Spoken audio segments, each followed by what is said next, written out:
para pemirsa, utamanya saya menyapa kepada para wanita, para ibu, warga Wandani, wanita Theravada Indonesia yang berbahagia. Dalam ilmu sosial, manusia disebut sebagai makhluk sosial, kehidupan yang bermasyarakat. Masyarakat awal yang kita masuki, yang kita kenal, adalah masyarakat kecil yang disebut dengan keluarga. Di keluarga itu, masyarakat terdiri dari istri, suami, ibu, ayah, dan anak-anak mereka. Dalam bahasa Pali disebutkan Brahmati mata pituhi, Pubacaryati Bucari. Kalimat ini menunjukkan bahwa peran ibu dan ayah sangat penting, sangat sentral dalam tiap-tiap keluarga. Ibu dan ayah adalah pubacarya, guru pertama bagi anak-anak mereka di rumah.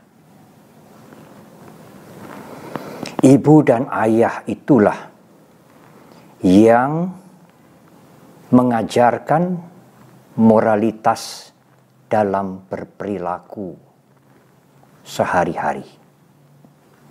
Ibu dan ayah menunjukkan kepada anak-anaknya mana yang baik, mana yang buruk, mana yang boleh dilakukan, dan mana yang tidak boleh dilakukan. Mereka adalah guru pertama pada saat kita mengenal masyarakat kecil yang disebut dengan keluarga. Ibu dan ayah memberikan cinta kasih yang tanpa takaran. Ibu dan ayah tidak pernah menghitung untung dan rugi terhadap anak-anak mereka sendiri. Para ibu, bapak, dan saudara-saudara, masa anak-anak sampai dengan SMP, emosi anak-anak itu masih kuat. Logika atau rasio mereka belum berfungsi dengan penuh. Anak-anak sangat mudah mencontoh apa yang dilakukan oleh orang tua mereka dalam kehidupan sehari-hari, yang mereka lihat setiap hari dari ibu dan ayah mereka. Mereka tidak pernah berpikir tentang apa yang mereka lihat dari orang tua mereka. Anak-anak itu hanya mencontoh. Namun sayang, banyak ibu dan ayah orang tua yang tidak menyadari hal ini, bahwa perilaku mereka dicontoh oleh anak-anak mereka. Dan apa yang mereka lihat itu akan sangat melekat pada pikiran mereka sampai mereka menjadi dewasa. Ibu dan ayah, para orang tua sering berpikir, yang penting anak-anak bisa sekolah. syukur di sekolah-sekolah yang bermutu baik. Memang baik para ibu, bapak, dan saudara-saudara. Sekolah memberikan kepandaian, sekolah mengasah kecerdasan, sekolah mempersiapkan karier anak-anak kemudian. Tetapi jangan dilupakan, ibu dan ayah lebih penting dari itu. Ibu dan ayah mempersiapkan karakter anak-anak untuk masa selanjutnya. Ibu dan ayah, kalau masing-masing sibuk dengan pekerjaannya sendiri-sendiri, masing-masing hanyut dengan urusan duniawinya sendiri-sendiri, hampir tidak memberikan waktu kepada anak-anak mereka, maka anak-anak mereka akan mencari orang-orang lain yang bisa memberikan perhatian kepada mereka. Suatu saat anak-anak itu melalaikan tanggung jawab, menghadapi kegagalan kemudian kecewa. Apakah peran ibu dan ayah?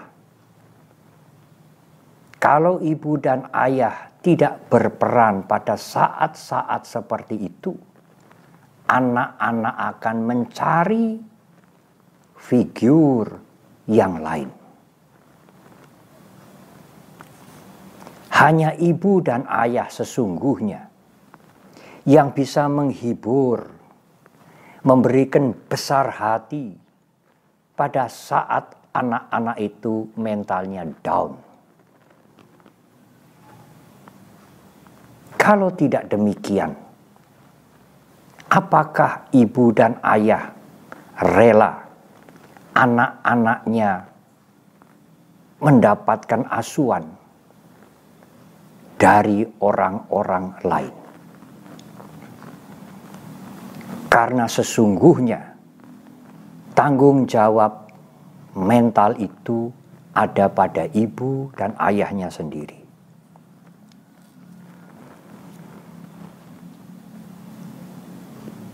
Para ibu, bapak, dan saudara-saudara, pesan saya, cobalah hal ini diingat.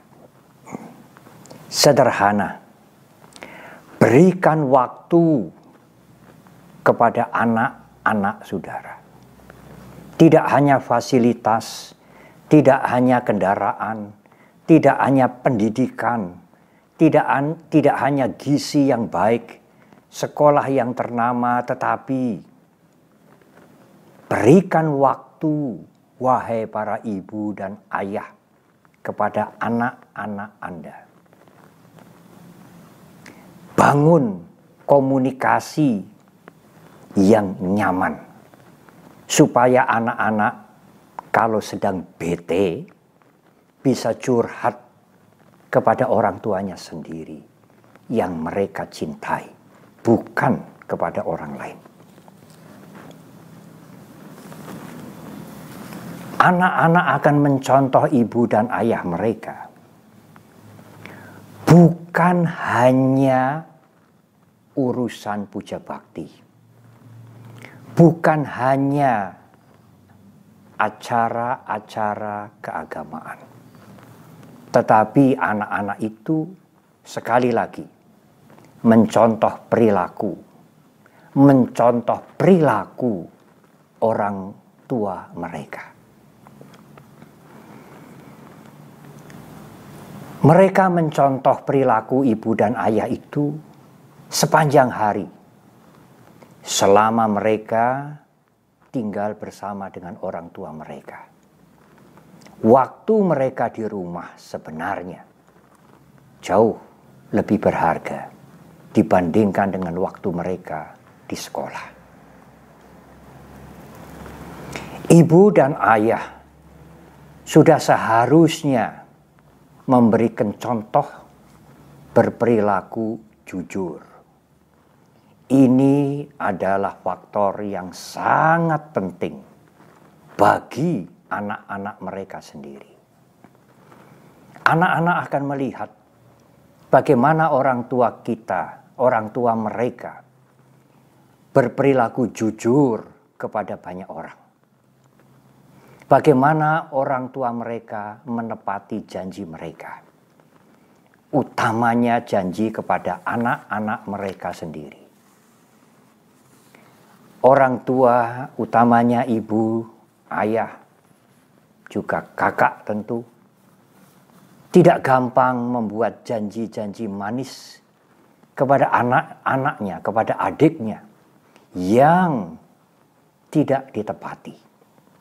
Anak-anak akan mengingat hal itu dan bisa menimbulkan antipati kepada orang tua mereka sendiri. Jujurlah dalam menaati waktu, juga jujurlah dalam hal keuangan. Ibu dan ayah yang tidak bisa menahan emosi, mudah meledak-ledak.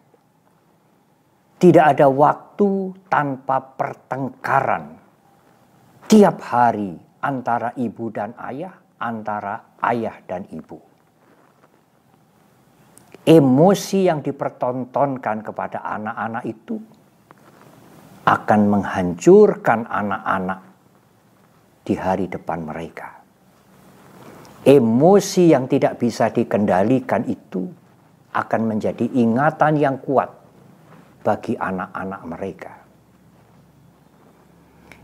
Istri dan suami, ibu dan ayah yang tidak bisa mengendalikan emosi, tidak mempunyai kesabaran dan tidak bisa menahan emosi mereka, tidak mempunyai dhamma dan khanti, emosinya diumbar, bahkan dengan mengumbar emosi merasa puas, lebih baik tidak usah berkeluarga.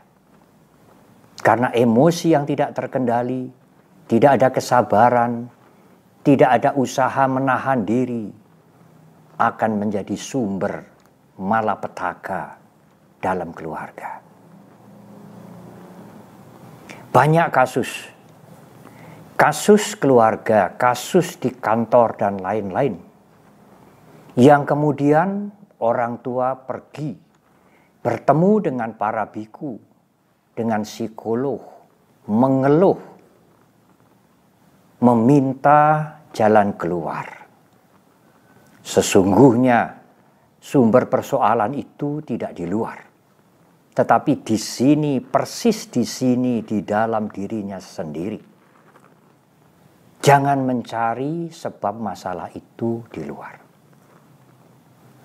Seorang ibu mengeluh bahwa anaknya selalu menentang orang tua mereka, berani terhadap orang tua mereka, tidak sejalan dengan orang tua mereka sendiri, bahkan ingin beralih keyakinan. Ibu itu berpikir kalau bisa membawa anak itu bertemu dengan Bante, tentu anak itu berubah menjadi baik. Saya sampaikan kepada ibu itu, tidak semudah itu, ibu. Kami para biku tidak bisa mengubah seorang anak, apalagi sudah SMA, sudah mahasiswa, apalagi sudah berkeluarga dalam sekejap. Kami belum pernah bertemu dengan anak ibu, apalagi mengenal dengan dekat. Bagaimana anak ibu membawa kepada kami sekali pertemuan dan kemudian berubah menjadi sangat baik. Hal ini sering kami jumpai di masyarakat. Mereka menjadi kewalahan pada saat timbul masalah dengan anak mereka, dengan istri mereka, dengan suami mereka, dan para biku diminta ikut bertanggung jawab. Ironis memang. Ya, kami siap membantu memberikan nasihat, mengajak mereka, mengarahkan kepada hal-hal yang baik. Tetapi perubahan tidak bisa berlangsung seketika. Dan sebab dari masalah itu ada pada keluarga, di dalam keluarga, ibu dan bapak sendiri. Mulailah dengan mengendalikan emosi, dengan mengendalikan diri, dengan memberikan waktu, membangun komunikasi yang baik kepada anak-anak Anda sendiri, bukan anak-anak orang lain.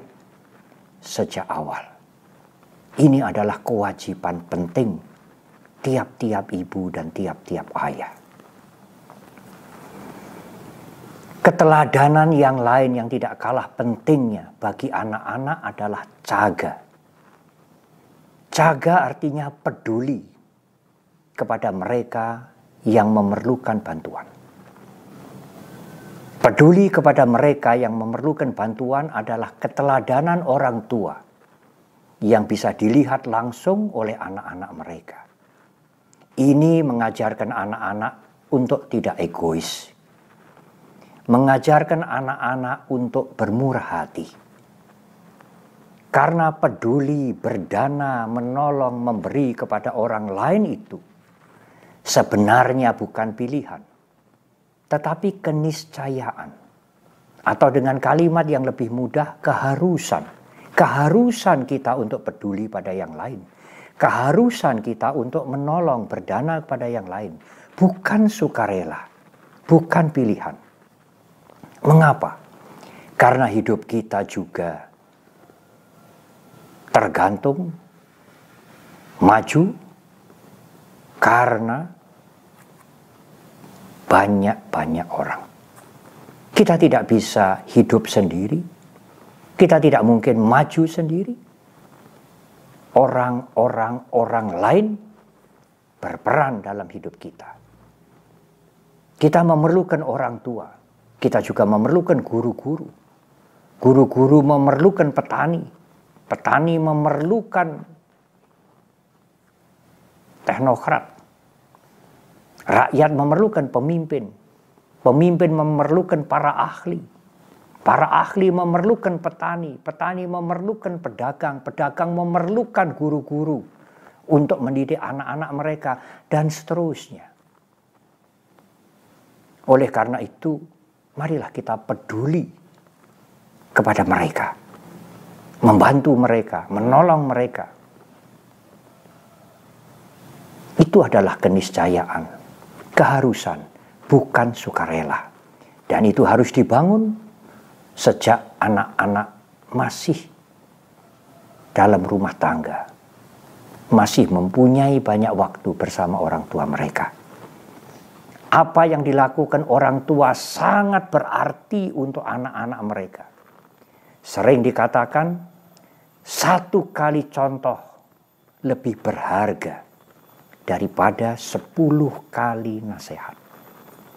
Kalau Anda memberikan contoh satu kali, mempunyai nilai, mempunyai kekuatan yang lebih kuat dibandingkan dengan 10 kali Anda ngomel. Sekali contoh lebih berharga daripada 10 kali nasihat. Satu kali contoh lebih berharga dibandingkan dengan 10 kali nasihat. Ibu, bapak, dan saudara, perilaku orang tua yang konsisten, yang baik, yang konsisten, tidak pura-pura, akan menjadi faktor yang sangat penting membangun karakter yang tangguh, perilaku yang baik, yang tangguh bagi anak-anak mereka kemudian.